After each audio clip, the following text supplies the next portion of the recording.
Mga kabayan, ito breaking news. Inirekomenda ng House Ethics Committee ang 60 days o 60 araw ng suspensyon kay Barzaga at wala itong matatanggap na sahod habang siya ay suspendido.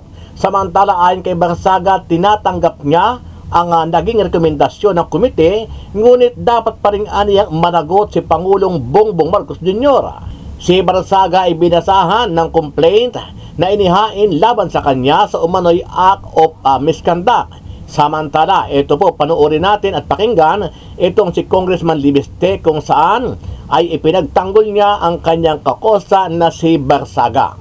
Pero dahil questionable para sa akin na minadali natin itong desisyon dahil ngayong hapon lang natin nakuha ang committee report na ito at si Congressman Barzaga lang ang sinampahan ng kaso ng Committee on Ethics.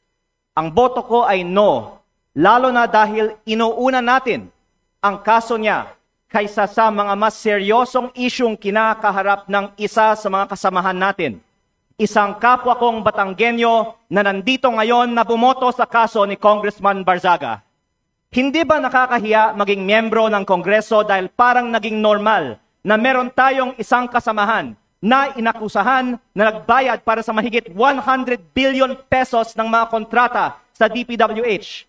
Para bang tinatanggap natin na normal lang magkaroon ng kasamahan na iniugnay sa pagnanakaw ng bilyong-bilyong piso na hindi iniimbestigahan na ng Committee on Ethics, Public Works o Infracom, samantalang inuunan natin ang kaso ni Congressman Barzaga, habang hindi man lang natin pinaglalaanan ng masusing atensyon ang mas mabigat na aligasyon, lumalabas na parang okay lang magnakaw sa Kongreso.